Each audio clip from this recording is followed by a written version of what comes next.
Բարև ձեզ, ուրեմն հիվանդը 2 տարի է տարավում է ոտքի ցավերից, ուրեմն հիմա ոտքի ցավերը ավելի է ուժեղացել եւ մեզ դիմել է ուժեղ ցավերով, դեղորայքը չի օգնում եւ ոտքերը գծկվում է, մկանները բրգվում է, հնարավոր է իհարկե մկանային լինի, ներվային լինի, բայց պետք է անպայման ոտքի ցավի համար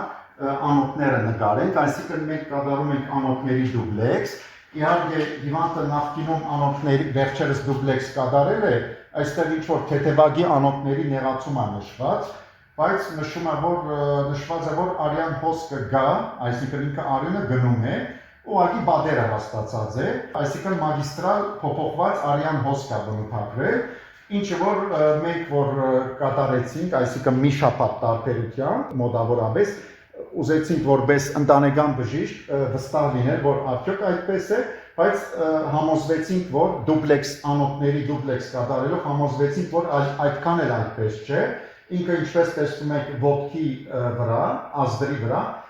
վերևից մի քիչ արյունը նորմալ է, այստեղ գույները կա, բայց որ իջնում եք ներքև, արյան հոսքը գդուկ բացակայում է, այստեղ, այսինքն այստեղ ընդհանրապես անոթը խցանված է, ոչ մի արյան հոսք չկա այստեղ, տեսնում եք, ոչ մի գույներ չի անցնում, խոսում է անոթի խցանման մասին, եւ այստեղ որ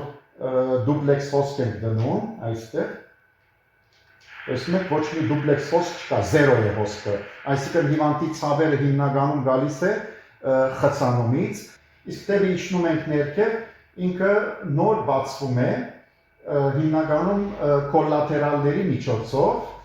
այսինքն գամուրջներ կան այստեղ, գամուրջները իրենք օգնում են լրացուցիչ, որ հիվանդի ոտքը որոշակիորեն սնվի, որ ոտքի գանգրենա չառաջանա, իհարկե պետք է անպայման խորհուրդներ տան, կենսագերբը փոխի, քաշը մի հարի, քայլի, վստահյաց կյանք չապրի հիվանդը, սնունդին ուշադիր լինի եւ անպայման պետք է դեղորայք խմի։